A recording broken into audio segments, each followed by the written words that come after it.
Okay. So just very quickly repeating what I said in class yesterday in case you weren't here. There will be 5 questions on the final exam. Right? Question 1 relates to quiz 1 material, question 2 to quiz 2, question 3 to quiz 3.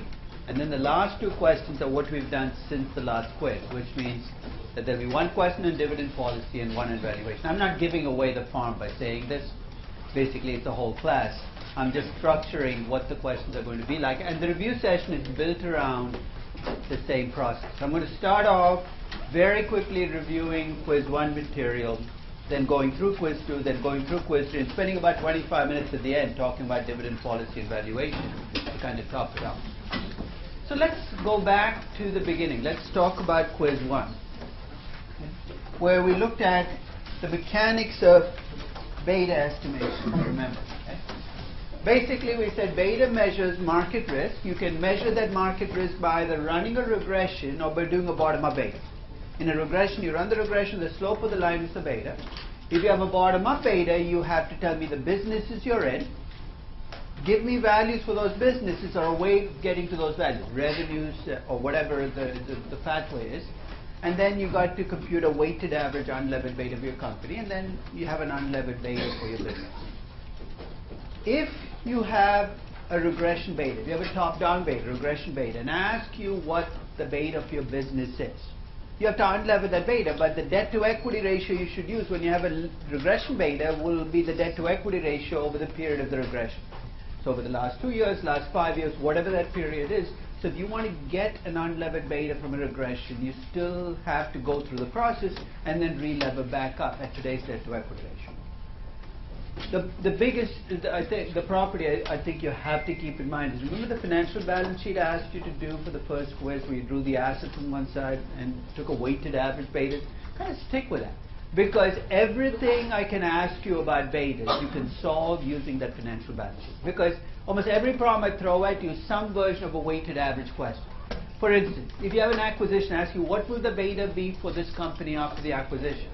Which I think we had on quiz 1. You have the unlevered beta of company 1, the unlevered beta of company 2. The unlevered beta of the combined company will be a weighted average of those unlevered betas of the 2 companies. And then you bring in how much debt and equity you use.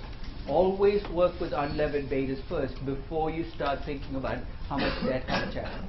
If you have a divestiture, you reverse the process. You have a company, I take a piece out of it. It's an algebra problem. You take that piece, you see what's left over, you have an unlevered beta for what's left over. All of this work is to get to a cost of equity. The beta you use in the cost of equity is always a levered beta. So don't even be debating that in the middle of the exam. Your cost of equity beta is always a levered beta. This unlevered beta is just a pathway to get to that levered beta. So let me go back to spring of 1999. Just a note, any of the exams pre-2000 or maybe even 2001, the equity risk premium of the problem is not often stated. This comes out of the blue as 5.5%. And I mentioned this in the context of the first quiz, you might have already forgotten. But those early exams, remember I wanted people to look up the ERP and the lecture notes. It wasn't given. So that wouldn't be the case here, because I've learned the lesson the hard way that if I let you look things up in the lecture notes, you can look up all kinds of things. So it just creates problems for me. So I've given the equity risk premium every year since. So if you're working in the early exams, you don't see an equity risk premium. That's why it is. So this is spring of 99. I gave you the beta calculation for Pepsi. Return in Pepsi is 0.23% plus 1.20 times returns in the S&P 500. It's a regression beta. You're also given the addition of the following information. You're given the current market value of equity of Pepsi is 40 billion, and the firm has 10 billion in debt outstanding. If I mention nothing about cash, act like there's no cash. If I want to tell you there's cash, I'll tell you there's cash. So you've got 40 billion in equity, 10 billion in debt. I also tell you that during the last 5 years, the average market value debt to equity ratio for Pepsi is about 10%, and its marginal tax rate is 40%. So I've given you the current market debt and the current market equity and the average debt to equity ratio during the period. So here's the first question I asked. I said, given that regression, tell me what the beta and cost of equity should be for Pepsi right now. And that sounds like a trick question, because if I've already told you the regression beta is right, you say, well, the regression beta is right, and then I can just use the 1 point, but what's changed? The current debt to equity ratio is 25%. The average debt to equity ratio you had during the last 5 years is 10%. The regression beta reflects what you used to have, not the debt to equity ratio you have now. So even though the regression beta is right, I have to first unlever that regression beta to take out the effect of the existing debt to equity ratio, the 10%, which gives me a 1.13. Then I re-lever it back up using today's debt to equity ratio. So if you work with regression betas, even if you trust them, you have to kind of finesse them to get to a beta today. I mean, we kind of didn't really deal with this when we did this in class in regression betas, but any time you have a regression beta, the debt to equity ratio you have in the past and the debt to equity ratio today, if they're different, you have to re-estimate that beta. So this was the easy part of the problem, is to get the beta and the cost of equity today. In the second part of the problem, I said that Pepsi is going to divest itself of its bottling operations for 10 billion. Let me pause right there. The second after the divestiture, what's changed my financial balance sheet? Basically, one thing's changed. I've replaced the bottling operation on the asset side. I've now replaced the bottling business with 10 billion in cash. So as you read these problems, take a pause at each step, because until I tell you what I do with the cash, you really can't solve the problem. It borrows an additional 2 billion. So now we're talking about something that is going to affect your debt on the other side. And it uses the entire 12 billion, the 10 plus the 2, to buy back stock. So let's go through this piece by piece. First, the unlevered beta for Pepsi is going to change, right? Why? Because you've now replaced a risky business with a safe business. You've replaced the bottling business with the cash business, and that's the best way to think about cash. Don't think of it as some unique asset, just think of it as a really safe asset with a beta of 0. Your unlevered beta will now be the weighted average of the unlevered beta of the rest of Pepsi, the part that's not bottling, plus the beta of cash. And here there is one additional step you need to take. I've given you the unlevered beta for Pepsi as a company, 1.13. That came from the previous page, right? That is with bottling as part of the business. I also tell you the unlevered beta for just the bottling business is 1.35. So first thing I need to do is solve for what's left in Pepsi. And if you solve for what's left in Pepsi, the unlevered beta or what's left in the company is 1.075. So I've taken out the bottling business. It's an intermediate stop, because the new unlevered beta for Pepsi as a company will be built off that 1.075. The cash is now gone. All I have is the rest of Pepsi. The new debt to equity ratio is, remember, I bought back stock. So whenever I buy back stock, my equity decreases, just like dividends. Right? So treat the two as the same. Anytime there's a dividend paid or a buyback, and this got you on the third quiz for some of you at least, anytime you pay a dividend or buyback stock, your equity drops. So your equity goes from 40 to 28. Your debt goes from 10 to 12 because you borrowed the extra 2 billion. Your debt to equity ratio has now gone to 3/7, whatever that works out to, and your new levered beta is 1.35. So think of the changes that happen. On the asset side, you essentially removed a piece of business, so your new unlevered beta is different. Your debt to equity changed because you borrowed money. That changed your debt, and because you bought back stock. Let me ask you a question. If instead of buying back stock, I just borrowed money and put it in a cash balance and just stopped that. Let's say the problem said, I'm going to divest my bottling business. I'm going to go out and borrow 2 billion. I don't even know why. I'm just going to borrow it. And I'm just going to leave the 12 billion as cash. How would you have done this problem differently? What would have been different in the problem? First, let's take a pause at the unlevered beta. If I just held on to the cash, what's my new unlevered beta going to be for the company? It's going to be a weighted average of my old business, which is worth 40 billion with an unlevered beta of 1.075, and I will have 12 billion in cash with a beta of 0. You take a weighted average, that will be your new unlevered beta for the company with the cash in there. When I do my debt to equity, my debt will go from 10 to 12, but my equity would stay at 40. That's where the financial balance sheet will help you, right? Because 52 on one side, 52 on the other. Your debt plus equity is equal to the value of your assets. So you can try any number of combinations on this. Just take one problem. You say, what happens if I acquire? What happens if I divest? What happens if I hold as cash? Because as you go through the mechanics, you get more and more comfortable with exactly what the end game here is, which is to compute the unlevered beta after the transaction, then look to see whether the debt to equity ratio has changed, and then recompute the levered beta. Any questions on the beta part of the process? Yes? Can I ask you a question where each business has cash, you're supposed to take out the cash? Well, I will never ask, because the businesses don't hold cash, right? Companies hold cash. The only time you will be given cash is if instead of giving you the unlevered beta for the businesses you're in, I gave you the average levered beta for companies in the business, the average debt to equity ratio, and the average cash balance. Then you have to clean up for the cash for other companies, not your company's cash, for the other companies from which you're pulling these betas. That's the only scenario where you'll be dealing with cash and taking cash out, is to get to the unlevered betas in the businesses you're in. Any other questions? I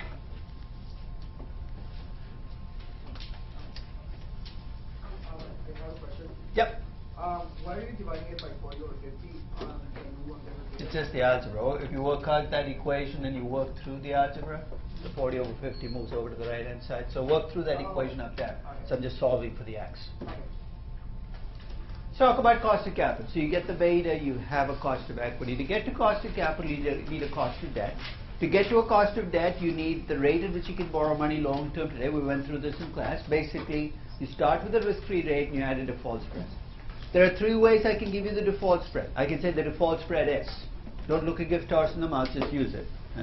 The second is I can tell you the rating for the company is, and I give you a lookup table. The third, if I'm feeling like torturing you, is I can ask you to compute an interest coverage ratio, go to the lookup table and compute. But one way or the other, I have to give you. Actually, there's a fourth way, which you saw in, I think, was it quiz 2? What is the fourth way I could give you a cost of debt?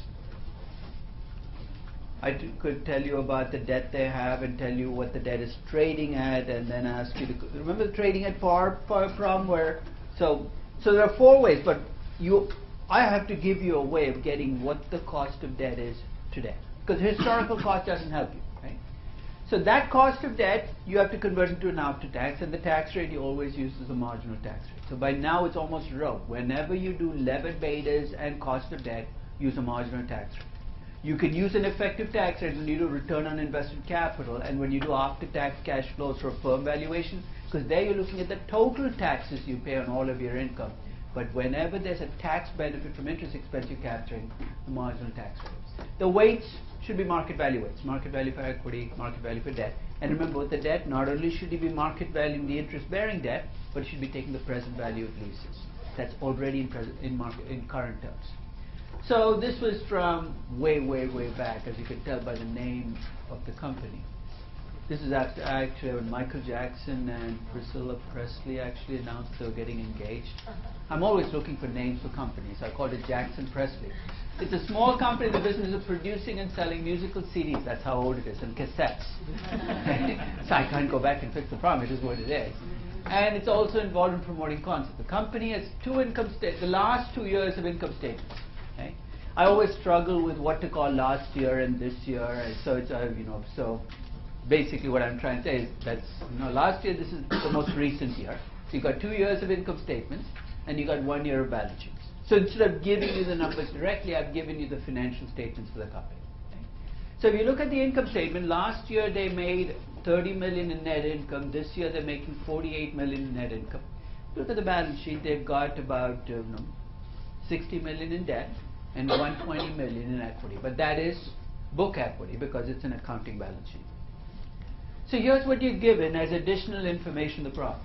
You're told that the stock is listed on the NASDAQ, has been listed, it's trading at twice book value. Just like with the cost of debt, I have to give you a way of getting to market value of equity. I can tell you the market capitalization of the company is market cap and market value of equity are interchangeable. I can tell you share price and number of shares, or I can do what I did in this problem. This problem, I said the market value of equity is twice the book value of equity. Again, nothing difficult to do. You have to go and check out what the book value is in the previous page. I think the book value is 120, so market value is 240. There are 12 million shares outstanding. But I didn't give you the stock price because I don't have to. I've told you what the value of equity is. Jackson Presley derives 75% of its value from the record CD business and 25% from the concert business. The price data for the company is not enough to get a beta. I've given you the average beta and the average debt to equity, and this is where I could have added an extra column and given you the cash of these companies, but in this case I've chosen not to. Okay? So beta for each business, debt to equity ratio.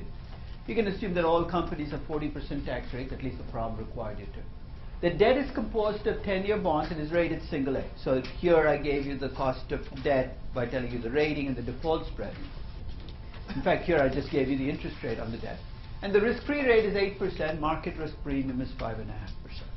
So essentially lots of data coming at you.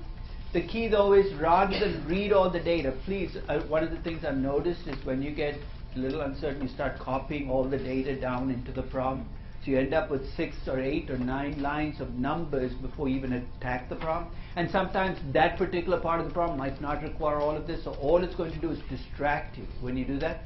So read the problem before you start pulling numbers from the problem and writing them down. So the first question was about the cost of capital. So let's see what the cost of capital for Jackson Presley is. I have the interest expense for the debt. So basically, go back 2 pages. If you look at the income statement, there's the interest expense on the debt, 5 million. I've got the book value of debt, 60 million. If you divide 5 by 60, you get a book interest rate, right? Which will give you what? 5 divided by 60 is 8.33%, something like that? Yeah, I think so. What is it? Does anybody have a calculator? 8.33%? So that's their book interest rate. That's not their market interest rate. That's not the cost of debt. In fact, I gave you the cost of debt to be 10%. So let's pause right there. Before you even work through the mechanics of market value. If you know the market interest rate is 10% and the book interest rate is 8.33%, what are you going to find about the market value? Is it going to be higher than the book debt or lower than the book debt? So book interest rate is 8.33, so it's like a coupon rate. The market interest rate is 10%. That's like a market interest rate. What is a bond traded when the coupon rate is less than the market interest rate? It should trade at a discount. So when you do the present value, your market value should be less than 60 million simply because the book interest rate is different from the market interest rate. And that's basically what I find. So when I take the present value of 5 million, treat it as a coupon for the next 10 years, and 60 million discounted back 10 years, because that's like the face value of the bond, I come up with the value of 53.86 million as my estimate market value of debt. If I'd given you leases in the problem, of course you'd have taken the present value of leases, add the 53.86, that would be the total market value. To get to my unlevered beta, I had to go back to the sector numbers I gave you. I'd given you the beta and the debt to equity, so I unlevered each of those betas. Let me pause right there. If I'd given you the cash at each of these companies to be 10% of the value of each company, what's the one extra step you need to take? So the unlevered beta, so that's a traditional debt to equity equation, but if I'd given you a cash balance of 10% in each business. Yeah. Could you just multiply each one's unlevered beta? Close. You would divide each number by 0.9 because the unlevered beta corrected for cash will always be higher. Because this unlevered beta, the way to think about it is the unlevered beta for the entire company, which is 90% movies, CDs, concert business, and 10% cash. You want the unlevered beta for just the business, right? So when you take cash out of these companies, the unlevered beta will actually pop up. So you divide 0.88 by 0.9, which will give you closer to 1. So that 0.9 is critical because that's the 1 minus the cash balance, but you divide each of the unlevered betas. Or if you don't like to do that, what's the other way you can do this? These are gross debt to equity ratios, right? I gave you the cash as a percent of value, so you can make a net debt to equity ratio. And if you do that, you get pretty much the same answer. So either way you've got to deal with cash, those are the unlevered betas for the two businesses. The weights are 75% and 25%. Those were given in the problem. Again, let me take a little detour. In this problem, I told you the weights directly, but I could have given you the information instead to estimate the weights, right? I could have given you revenues and enterprise. Remember how we did this for Disney, where you took revenues and enterprise value to sales ratios? But the end game is you want to estimate the values of the businesses. Those are the 75 and 25% weights. That gives me a weighted average unlevered beta for the company of 0.9425. I plug that in, risk-free rate plus, before I do that, I put in the debt of 53.86, market value of equity, always. Don't even ponder the issue. The only place where we use book values again is return on capital. Everywhere else it's just market value. There's my levered beta, 1.07. Risk-free rate plus beta times risk premium is 13.89%. If I put that into the cost of capital equation, the weights are the market value weights, so remember to shift to debt to capital. I get a cost of capital of 12.44%. Yes? Just going back to the market value, where are the numbers you pulled out for that? What calculate market value of debt? Market value of debt, that came right from the income statement. The 5 million is the interest expense from the income statement. The 60 million is the book value of debt. And it tells you, I think as part of the problem, that the debt is composed of 10-year bonds. So that's a maturity. So the 5 million comes from the income statement, the 60 million from the balance sheet, 10 years from the problem itself. There was, I think, a sub-part of this problem where I said, what if the T-bond rate rises to 9%? Right? So we know the cost of capital. Right now it's 12.44%. What if interest rates go up by 1%? Now people who are in a hurry just actually added just the 1% of the cost of capital, which actually gets you surprisingly close to the right answer. Right? Because it's like a tide, right? So when you push up risk-free rates. But if you really want to do this right, and actually, to do this right, you got to go through each of the layers. First, I had to re-estimate the market value of debt, which I computed with a 10% rate. I have to compute an 11% rate. So my market value of debt actually decreases. I actually cheated. When the market value of debt decreases, what else should I be recalculating? My levered beta should actually be different too, right? Because I used the debt to equity ratio. So I actually skipped a step. I should really recompute the levered beta using the 50.58 million in my levered beta equation, which will give me a slightly lower levered beta. But in this case, I left the levered beta at 1.07. It turns out it drops to 1.06 something. So that's my new cost of equity. There's my new cost of debt, which also goes up because remember the cost of debt was 10% with an 8% risk-free rate. So the key here was to adjust all the numbers, not just one of the numbers. The cost of capital you end up with is, as I said, very close to 1% higher than the previous cost of debt.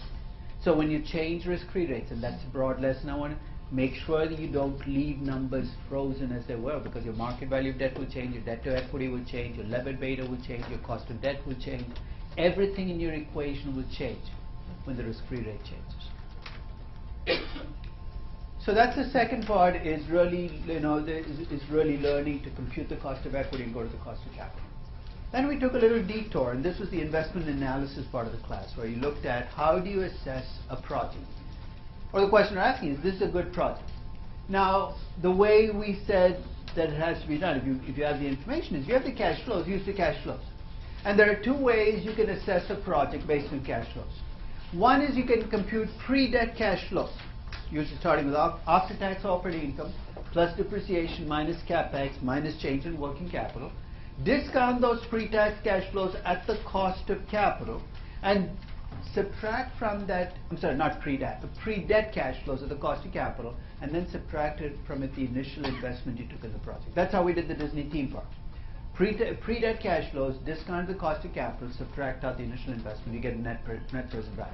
If the net present value is greater than 0, you accept the project. If it's less than 0, you reject the project. Or you could do an IRR, take the internal rate of return of those cash flows. And as I've said, I've never ever asked people to do an internal rate of return on a problem, but I could give you an IRR to see if you can make sense of it. And it's really comparing it to your hurdle rate, the right hurdle rate. And we're doing everything based on pre-debt cash flows. The internal rate of return you get should be compared to the cost of capital. So that's based on pre-debt cash flows. The other way you can do this is to wear your equity hat. Look at cash flows after debt payments. So you start with net income, not after-tax operating income. You add depreciation, you subtract capex, you subtract change in working capital, just like you did before. But now, if you're repaying debt, that becomes a cash outflow. You got to think like an equity investor, and you're borrowing money, it becomes a cash inflow. That's actually the exact same equation we use for free cash or equity, but here we're using it in the context of a project. If those are the cash flows I'm computing, it's cash flows to equity, the discount rate I should be applying should be a cost of equity. What I get as a present value will be the present value of the cash flows to equity, and what I subtract from it will just be the equity investment I make in this project. I know that sounds abstract, but in the next problem I'll show you exactly how the two numbers will diverge. So that's if you have full information. You have the cash flows, this is the way you should do it. But I said, as an outsider looking at a company, often you don't have access to the cash flows, as you found out when you were doing your projects. And there the only thing you can do is take a snapshot of the company. Look at what it makes collectively as income and ask yourself, collectively are these companies' projects good projects or bad projects? And here again, you've got to be consistent. If you start with after-tax operating income as your measure of income, what you have to divide it by is the capital invested in the entire company. And let me be very clear. Capital invested, this is the only place where book values come in, is book value of debt plus book value of equity minus cash. Why are we minusing cash? Because that cash doesn't have a chance to earn operating income. It is a non-operating asset, so you net out the cash. If that gives you a return on invested capital, you compare that to the cost of capital. And if that number is a positive number, that spread, you are at least on average taking good projects. Here again, you can take the equity route. If you take the equity route, you're looking at net income rather than after-tax operating as a measure of income. You're looking at book equity rather than invested capital as a measure of what you're investing. What you get is a return on equity. You compare that to the cost of equity. And if that spread is positive, you're taking good projects. So let me go back to spring of '97. This is a very straightforward problem. It actually is going to allow you to see how the two approaches diverge. So the manufacturer of surfboards, they're thinking about investing $40 million in a new product line, and they ask you, should we do this? No. That investment will yield earnings before interest and taxes of $10 million a year, and any depreciation in the project will be put back into the project in the form of capital maintenance.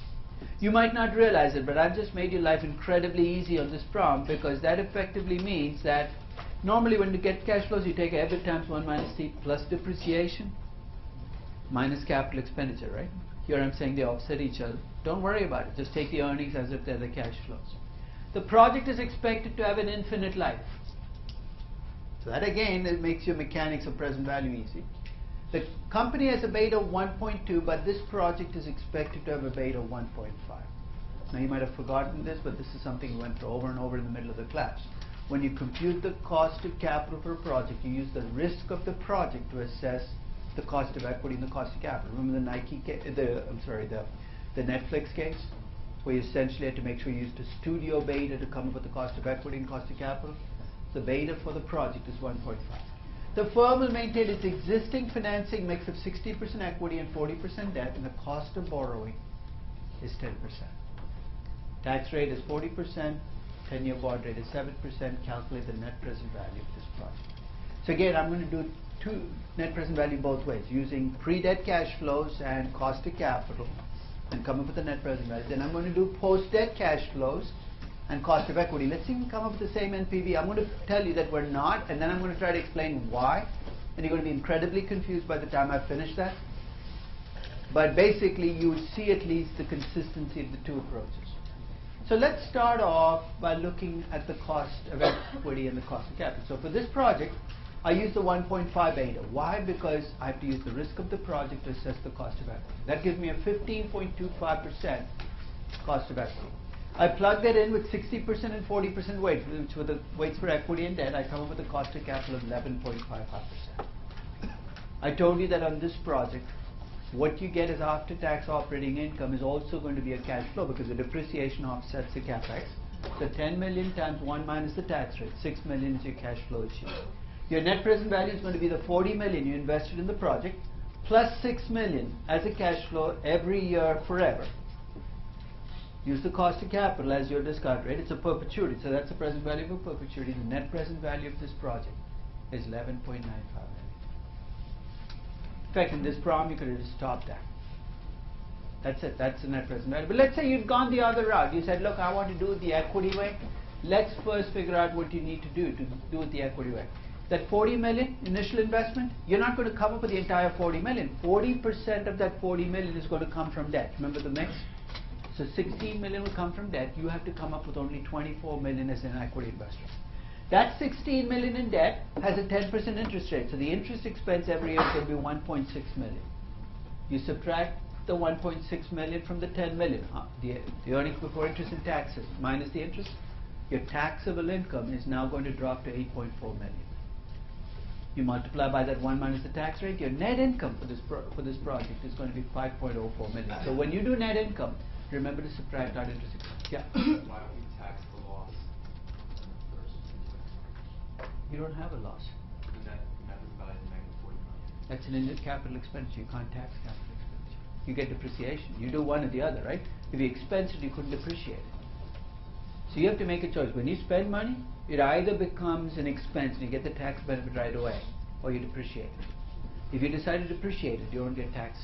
You don't get the tax benefit right away because that'll be double counting. Right? So that's why initial investments don't get taxed. And that's why salvage values don't get taxed either, right? If they're equal to the book value, you're basically getting back whatever you have in the project. It's only the difference between the salvage value and whatever's left over at the end that gets taxed. So my net income is 5.04 million. In this problem, that becomes my cash flow debt. So let's see how the net present value for this project will be different if I used the equity approach. 5.04 million is my cash flowed equity. I discount it back at 15.25%, which is the cost of equity. I subtract out only the equity portion of my investment, which is 24 million. My net present value is 9.05 million. You know how you used to get those extra credit questions at the end of high school exams? You could score more than 100% if you did the extra credit. And only the type AA, AAA personalities, which some of you might have been, always took that extra credit just to show people. If I had a chance that I could get an extra credit question on this one, here's what the question would have been. In theory, the net present values you get by discounting cash flows to the firm at the cost of capital, and the net present value you get by discounting cash flows to equity, the cost of equity, are supposed to match up. Clearly they don't here. Why? Anybody want to try that? What is it about? Yeah. Are you assuming that you borrow money at a rate that leaves an MPV 0? No, because that'll be just an IRR, right? I've used the same interest rate in both problems, the same beta, the same operating income. I'll give you a clue. When I do cost of capital weights, what are those weights supposed to be? Market value or book value for cost of capital? Market value, right? The book value of this project is 40 million. That's what the initial investment is. If I ask you what the market value, the second after you take this project, I ask you what the market value of this project is. What's the market value of this project going to be?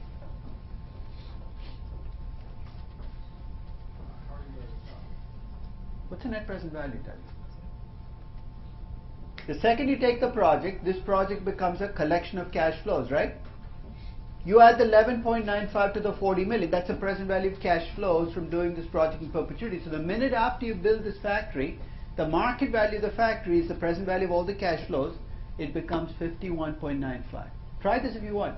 Take 40% of 51.95 as your dollar debt. Work out the cash flows with that interest expense. I guarantee you that you will get the same net present value that you got using the firm valuation approach.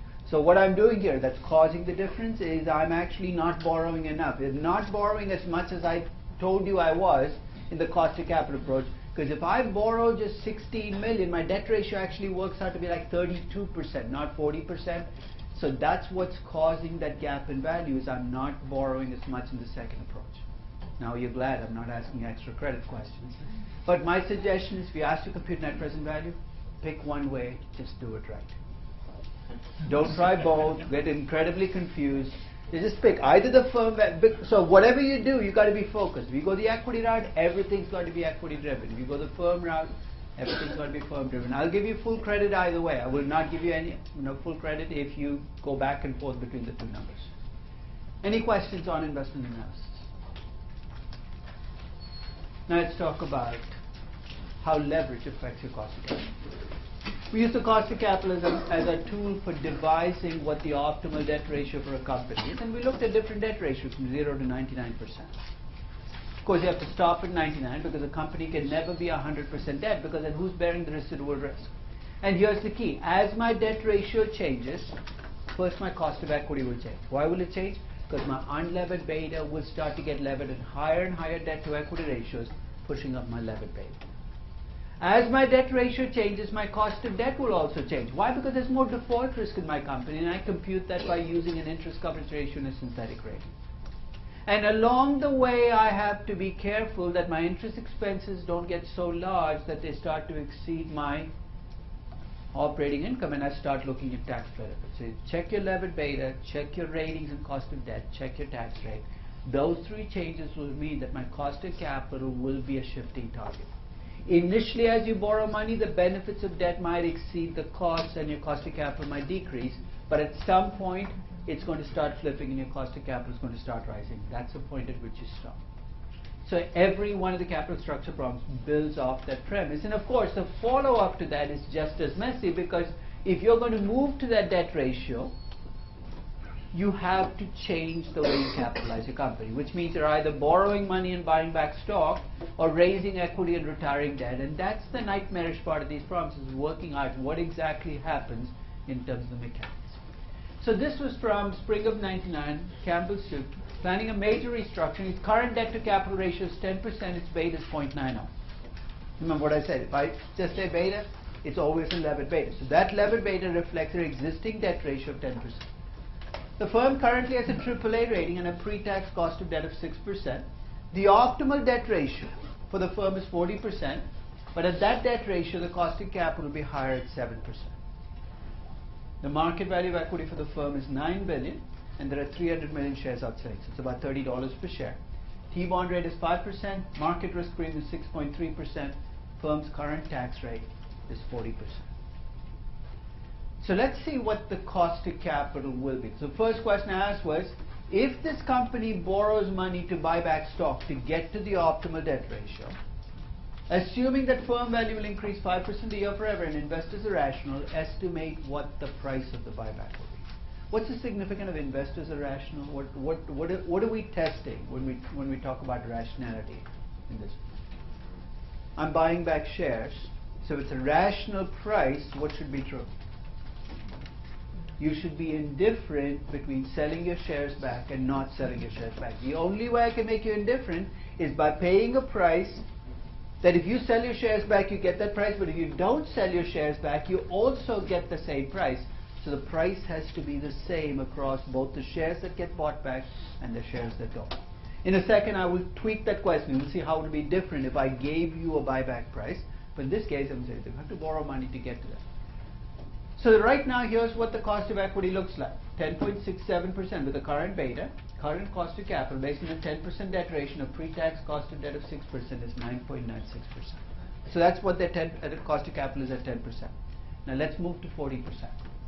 First thing to do when you move from your debt ratio, and you should do this almost automatically, is to unlever the beta and re-lever it back again. The unlevered beta with the 10% to 90% mix is 0.84. With the new levered beta, which is 40-60, 40% debt, 60% equity, that levered beta now becomes 1.18. So the 0.9 beta will become 1.18, and that's always going to be true. Anytime you borrow money, your beta will increase. When your beta goes up, your cost of equity goes up to 12.43%. Don't freak out yet. You're saying that's higher than it was before. It will always be higher. The new cost of capital, the 7% pre-tax cost of debt, is 9.14%. So you've gone from 9.96% to 9.14%. You've effectively saved, in terms of cost of capital, 0.82%.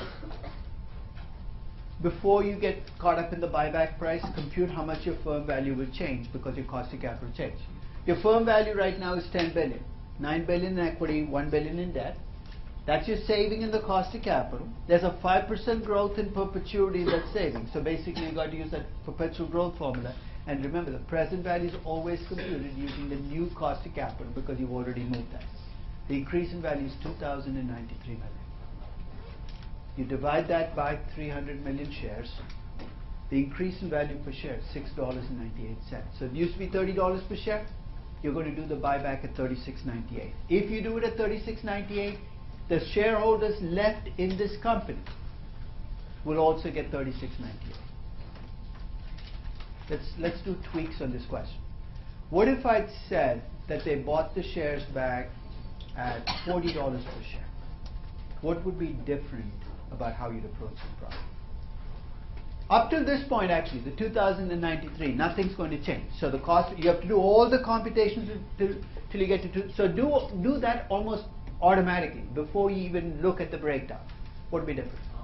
The formula for change in firm value, Yeah. does that always include the 1.05, like 1 plus the growth rate, or is that just for this question? That you can take that out. Basically, that's for next year's, but you can take that out. So either way, I will accept it. But that 2093. So once you get that increase in value, you have to decide. Right now, what's happening? Everybody gets an equal share, right? If I give you the price at which you buy these shares back, the first thing you need to do, you need to compute how many shares you will buy back at that price.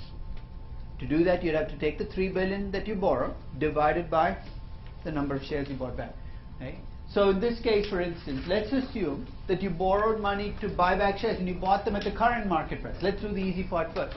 If you borrowed them at the current market price, you'd be buying 100 million shares because the current market price is 30. It's 100 million shares, which means you have only 200 million shares left over after the buyback. You divide the 2093 by 200 million, your increase in value will be 1047. It's not fair. Why is it not fair? Because the people who sell their shares back to me get only $30 per share. The people who are left in the company get $40.47 as their price per share after the buyback. So when we talk about a rational or a fair price, that's what defines rational or fair there, is everybody in this company getting an equal share of that increase in value. So one thing I would do is take this problem, try different buyback prices. Try 38, 37, 34. See what you get, because the more comfortable you can get with that process, then no matter what I throw at you, you can always go back to those mechanics to work out how much your firm value will increase by.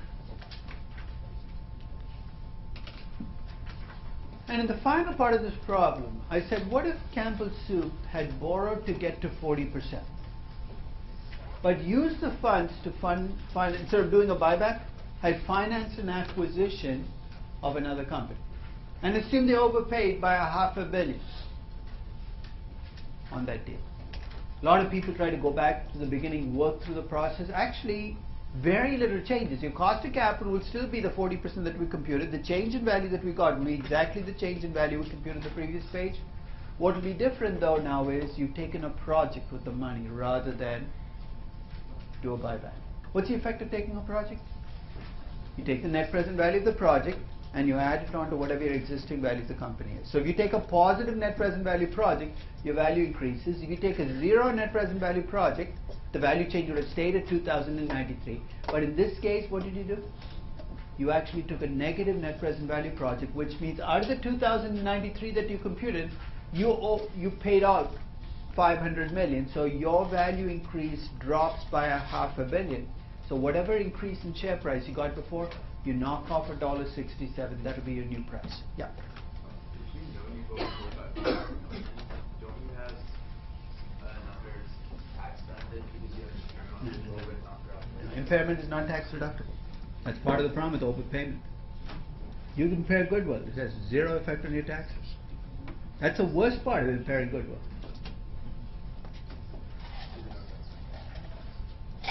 That's why companies, I mean, you look at Hewlett Packard, 16 billion in impairment, it hasn't saved them anything in taxes.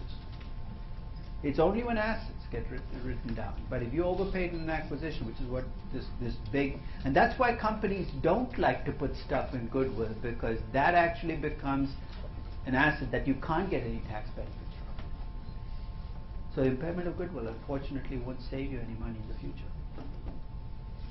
So the lesson is don't overpay, right? I mean, you can overpay on other stuff, but if you overpay on an acquisition, it's your worst possible scenario because the money's gone, you can't get a tax benefit.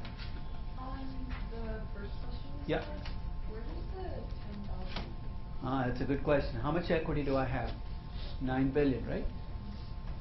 The debt ratio is 10%, so debt ratio right now is 90%. I'm sorry, equity is 90%. Equity, so basically just backing out from the 9 billion.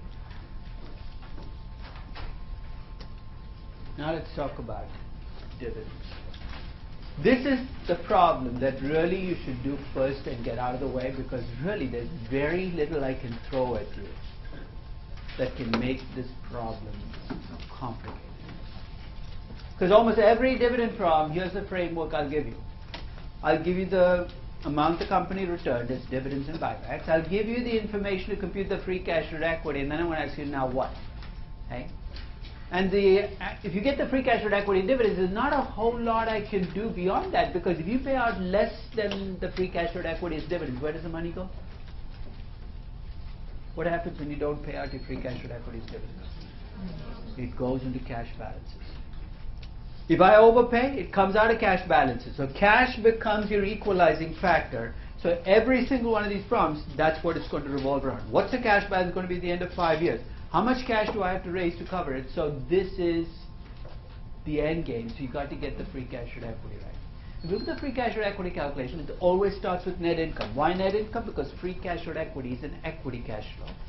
You subtract out net capex.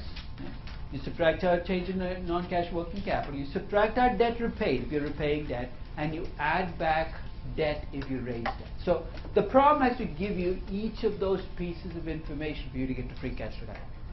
So let's try this. So this is from spring of 2007. And this is almost the typical problem that you'll see on every quiz. I give you last 3 years, last 5 years of data.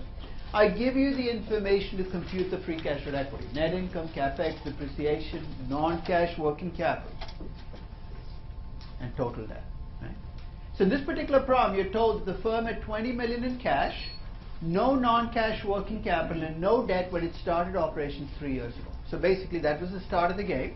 They start with 20 million in cash, no non-cash working capital, no debt. And the question here was, right now, if their current cash balance is 50 million, the firm bought back no stock during this period, and it maintained a constant dividend payout ratio, what was that payout ratio? So it looks like a really complicated problem when you think about all the different moving pieces. But I've given you 3 years of data to get to free cash rate equity. I've told you what happened to the cash balance. The only unknown is what did you pay out, right? So basically you have to think about what have I given in this problem, because one of those, two of those three has to be given. I cannot leave two unknowns, so basically two of those have to be given. In this case, I've given you those two pieces. So let's see what the free cash rate equity here is. I start with net income. I subtract out the difference between capex and depreciation. That's the net capex. And if you prefer to just add depreciation, subtract capex, do it that way.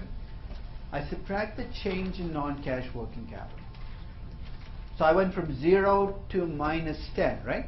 So I just put in minus 10. So that actually is going to increase my cash flow that year, because my cash working capital went from 0 to a negative number. And each year I compute the change in non-cash working capital. That, I think, is the one part of the problem you have to be careful about, is the change in working capital is what affects your cash flows, not the total working capital. So don't subtract out total working capital, because it's going to throw off your free cash rate equity. And the last column, the last row, you actually see the change in the debt. So working capital and debt, you look at changes in numbers. Net income, capex, and depreciation, you look at total numbers. So kind of remind yourself of that, because it's kind of it's easy to forget what's the change and what's total. There are my free cash flows equity, 80 plus 90 plus 75. My total free cash flows equity during the period for 245 million. My cash balance increased by 30 million, which means I must have paid out 30 million less than 245 million, which is 215 million. You divide that by the total net income, there's my payout ratio, 58.19. Now try different tweaks in this problem. Ask yourself, how much would the payout ratio have to have been for the cash balance not to change over the 3 years? Okay. Change the sign in the working capital. Make sure you get comfortable computing changes in working capital and changes in debt, because you need those to get to your free cash flow equity. Now the second part of all these problems usually ask you to do a next year, where I give you growth rates in net income, capex, and depreciation. And basically as to what will it, so if it maintains its dollar debt level and cash balance at last year's level, estimate how much cash this company will be able to return next year. So basically I'm saying, what's the free cash flow equity next year? So here's what the numbers look like. So most recent year was 150 million, 20% growth is 180 million. That's my net income next year. My capex jumped 20%. How come my working capital looks like it's going down? I thought it was increasing by 20% as well. Go back 2 pages and look at the total working capital, right? So basically if you look at the total working capital, it's minus 10, then it becomes, that's a change in the next year, so that becomes plus 10, plus another 10, so you have $20 million in total working capital by the end of the 3rd year. A 20% growth in 20 million is a $4 million change. That's your change in working capital in the next year. So that's why I said that non-cash working capital is usually what gets people into trouble in this problem. So work out those numbers to get comfortable with total versus change, because that's what's going to drive your free cash flow equity. You don't change your debt, stays at 0, so there's your free cash flow equity next year. That's what you can afford to pay out next year. If they pay out nothing, the cash balance will go from 50 to 160 million. If they pay out 80 million, the cash balance will go from 50 to 80 million. So whatever they don't pay out is what the cash balance will increase by next year. Which brings me to the 5th and final problem on every one of these exams. It's the valuation problem. I'll go easy on this problem simply because I'm not going to throw curves at you. There's enough moving stuff in a valuation problem for me to not have to make it tricky. So basically, if you look at valuation, just like with capital budgeting, you have to make a choice. You can either value the equity in a company or value the entire company. If you're valuing equity, you're discounting cash flows to equity, either dividends at the cost of equity or cash flows to equity at the cost of equity. If you're valuing the firm, you're taking cash flow to the firm, discounting at the cost of capital. What you get is the present value, the value of the entire firm. The way you think about growth with equity will be retention ratio times return equity. With the firm, it's return on capital times reinvestment rate. Okay. So let's try a problem, because in a sense it's kind of abstract if you don't try. So this is from spring of 2007. You're asked to value Xcakes, a company that manufactures games for Xbox, that's the Xbox. You've been provided the following information. The company generated 20 million in after-tax operating income in the most recent year, and the tax rate was 40%. CapEx for the most recent year was 15 million. Depreciation was 5 million. So the net capex was 10 million. Non-cash working capital increased by 5 million during the course of the year. So here's the first question. Assume that after-tax capex, depreciation, non-cash working capital are all expected to grow 15% a year for the next 5 years. So for the next 3 years, estimate the free cash flow to the firm. So here you're doing free cash flow to the firm, not free cash flow to equity. So here's what it looks like. There are my current numbers, projected after-tax operating income each year, projected net capex each year, projected change in non-cash working capital each year. Free cash flow to the firm of 5.75 million, 6.61 million, and 7.6 million. I'm reinvesting about 75% of my after-tax operating income each year back into the business to get a growth rate of 15%. Remember that, because you're going to need that for the second part of the problem. The first part of the problem, you're just projecting numbers to get the free cash flow to the firm. Okay? So this is my free cash flow to the firm. In the second part of the problem, you're told, if you expect the growth rate to drop to 4%, But the return on capital is not expected to change from what it is today. What will the value of the firm be at the end of the 3 years? So when I ask you for terminal value, it's always the value at the end of 3, end of 5, end of 10 years. Cost of capital is 10%. Now if you go back to the problem, you'll notice I did not give you the information to compute a return on capital. I didn't give you book equity. But what did I give you instead? I gave you the growth rate for the first 5 years, 15%. And I told you that the reinvestment rate each year is 75%. Right? So here's what I did. I took the reinvestment rate and the growth rate for the first 3 years and backed out from those two numbers because again they're connected by the return on capital. The return on capital for the first 3 years was 20%. It stays at 20%, but my growth rate drops to 4%. After year 3, I'll have to reinvest 20% of my after-tax operating income every year in perpetuity. So to compute the terminal value, I first compute the cash flow 1 year later, always year 4 or year 6 or whatever that terminal year is. I reinvest 20%, there's my cash flow in year 4. I use the 10% cost of capital to come up with the value at the end of year 3 of 421.79. Now to get to value today, I need to discount all those cash flows back at today's cost of capital, not the 10% I used to get the terminal value. And we talked about this in class. The value for the company, the value of the operating asset, 360. You add cash, you subtract our debt. The value for the equity today is 261 million. Almost every single fifth problem follows the same framework. I'll give you 2 of the 3 variables for the high growth period. I'll give you the growth and the reinvestment rate, the growth and the return on capital, the reinvestment rate and the return on capital. You have to plug the third in to get those expected cash flows. Then I'll say at the end of year 5 or the end of year 3, the company is going to stable growth, and I'll tell you something about what happens in stable growth. You have to recompute the numbers based on that information and bring it all back to today. And mop up, which is what the adding of cash and subtracting of debt does, and you get a value of equity today. So I'm going to leave you with a page that if you want you can check out because it kind of covers every single valuation exam out there, because some of the exams use dividends, some might use free cash flow equity, some might use free cash flow of the firm. They'll all look different, but if you start digging you'll notice that they all share a common pattern. The only thing is what I'm focused on depending on what I'm discounting. So when I'm doing dividend discount model, everything is focused on dividends and equity. When I'm doing free cash flow equity model, everything is focused on free cash flow equity and equity. And when I do free cash flow the firm model, everything is based on the firm. So this is actually the template that you can use for capital budgeting as well. Just stay consistent. Once you make a choice, or whether you're looking at equity or the business, you have to stick with that choice all the way through. My advice for preparing for the exam, and I'm assuming that some of you at least haven't even started, is to work backwards, right? Start with the last 6 sessions, get dividends and valuation, kind of get comfortable with it. If you missed a quiz, then I'd suggest you go back and review that part of the material the most, because odds are you didn't prepare for that quiz and that part got left out somewhere. And only then should you be going out and reviewing stuff you already did for a previous quiz. So kind of do it sequentially, because I'd really want you to get the dividend evaluation part out of the way before you start exploring the other stuff. Any questions? Okay.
That's the key part.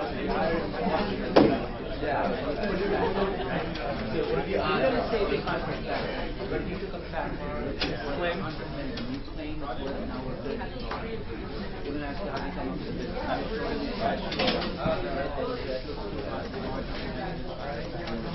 the push is always from the IRS, the push items is the push to the company, and the push down is the push to the class, and that is right.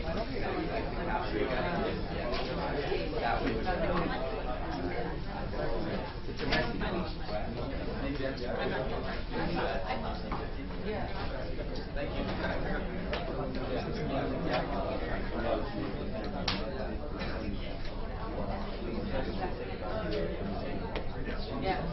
all that would be different. You're doing the same package. You don't have any minus plus.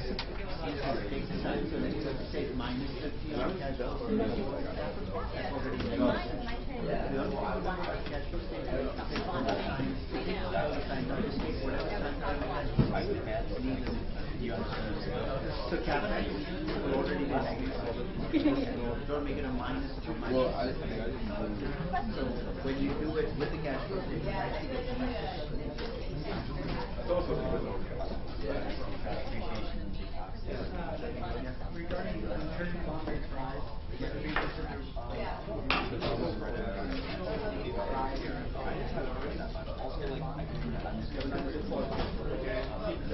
because if you need the default, if you need the possibility of 10, then it's really a The question is, will the spread itself increase a little bit? And there is a likelihood that the spread becomes 2.01 to 2.02.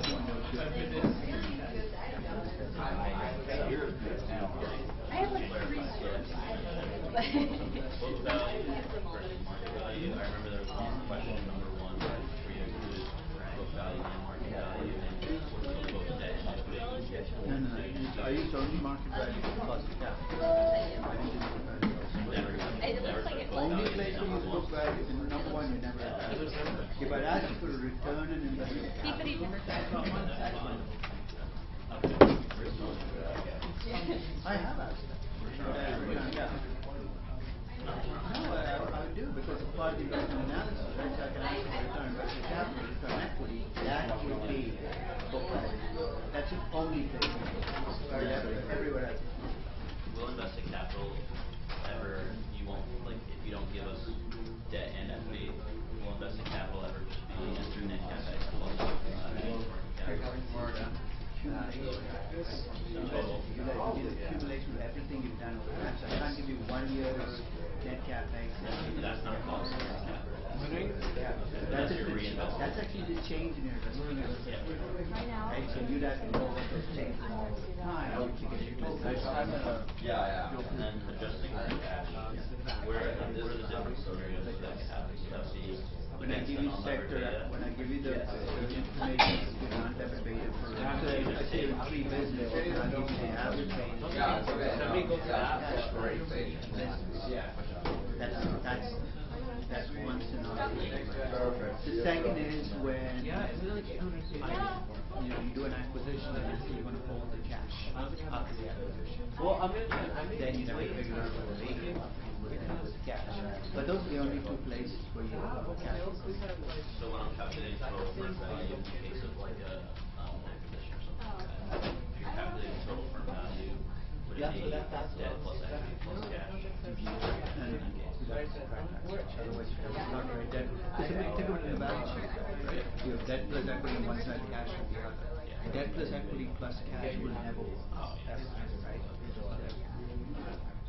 So then, just the mechanism for transferring the beta. So beta unlevered with cash, to adjust for cash, you just do the beta unlevered divided by 1 minus the cash to firm value. And if you ever, What else do you go with that? But you're not going to do a fast valuation or no one touches that ahead. Is whatever you completion is beyond your right. So basically all you have is this is I'm shooting this. Alright, sounds good. Thank you. So just a really quick question. So for NPV, if there is salvage value, do we always assume that? Okay, I will be was salvaged? like something about. Because like I just thought this was like. if you don't, then you have to show me the tax. So Oh, okay. the only So thing you, take out one way or the other, you gotta tax charge like tax. tax. So you assume it's not salvaged, then tell me what the tax rate is. Yeah, Yeah, because it has, You always have to do something. Yeah. right, there's a, You either salvage the book value and get the cash, or you don't salvage it and get the tax value. And just like so when you say beta, you just automatically beta for the Beta for equity. yeah, beta for equity.